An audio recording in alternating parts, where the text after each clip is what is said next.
this is Coach Jared. So I'm going through fluid dynamics. So this is part of the IOM, Institute of Motion, Applied Health and Human Performance Specialist, Level 1 course. So this is something I'm going through right now, and this is a video specifically looking at fluid dynamics as part of the activation block of a warm-up to get you ready to do a big activity, do a big lift, whatever it might be. So I'm using a few different mobility tools, and I'm going to target first on the low back. So we're looking at the paraspinals, so the group of muscles on the sides of the spine, and then also my QL, which is oftentimes considered a back muscle, but is also deep into our abdominal region, connecting to our 12th rib and then our lumbar vertebrae. So again, for fluid dynamics, what we're looking for is really trying to improve circulation, both for getting rid of waste, but also primarily for bringing blood flow and water to that specific area. So the more water I have in the tissue, basically the healthier that tissue is and the better it's going to function. All right, so we're using compression, so that's what self-monofossil release is. By using these different tools, I'm going to compress that area, which is going to create a different gradient of osmotic gradient for the water to then when I release to flow into that area.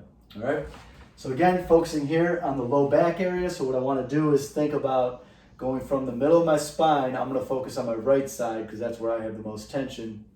I'm going to go from the spine to the top of the hip and then the bottom of my 12th rib. So that little pocket of soft tissue in there.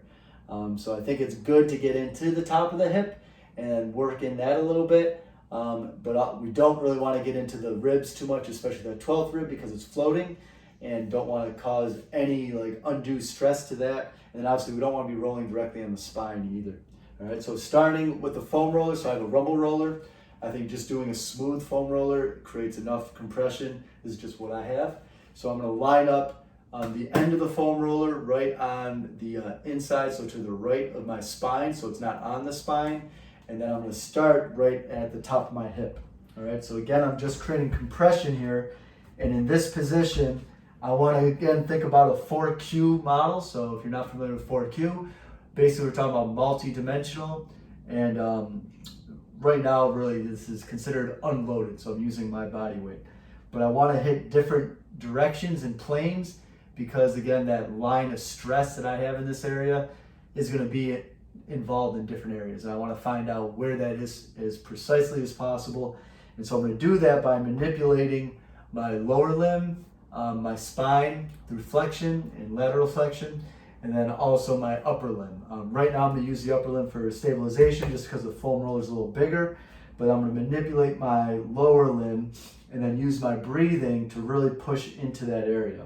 So I feel it most kind of coming out to the side here, so I can kind of support my leg to keep that as relaxed as possible and just really focus on that area. So I'm going to go take about 3 deep breaths in with slow exhales, and as I breathe, again thinking 3-dimensional, I'm trying to really breathe into that soft tissue, but also out through the stomach and laterally out through the ribs and up into the chest.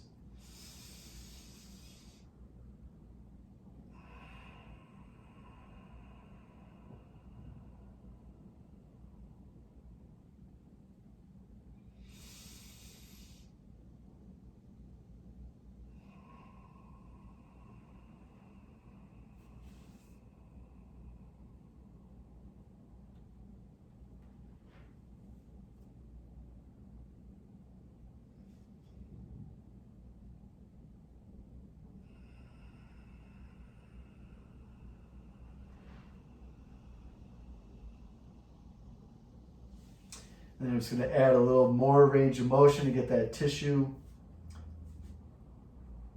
just a little more warmed up and just help when I release to help get that blood and water flowing into that area. All right, and if you notice, I also did a little bit of cross friction. Really, again, survey and play with it, see what you feel the most. So again, that was using the foam roller, so that's going to be a bigger surface area. The rumble roller with the nubs does create some smaller, more targeted areas, and then I've got different size mobility balls that you could also use. I'm going to start with, so I do have, if you have a molded peanut, that's great. This one comes with a little sack for it, so I can actually put this on either side of my spine to get the paraspinals. But I'm going to use just the smallest one to again target and try and create a little more pressure in a concentrated area.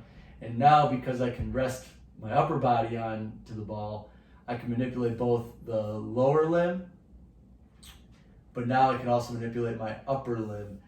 And again, because we have a lot of other tissues kind of tying into that area, especially our thoracolumbar fascia and our lats, adding that upper limb movement might help with getting a little more of that water, lymph, and blood flow to that area.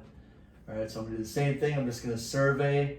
I'm manipulating my body, and again, I feel it the most when I manipulate my leg. So that's what I'm gonna use, and I'm gonna work on my breathing here. So I'm gonna take 3 deep breaths in with slow exhales, and really trying to target that breath into that area.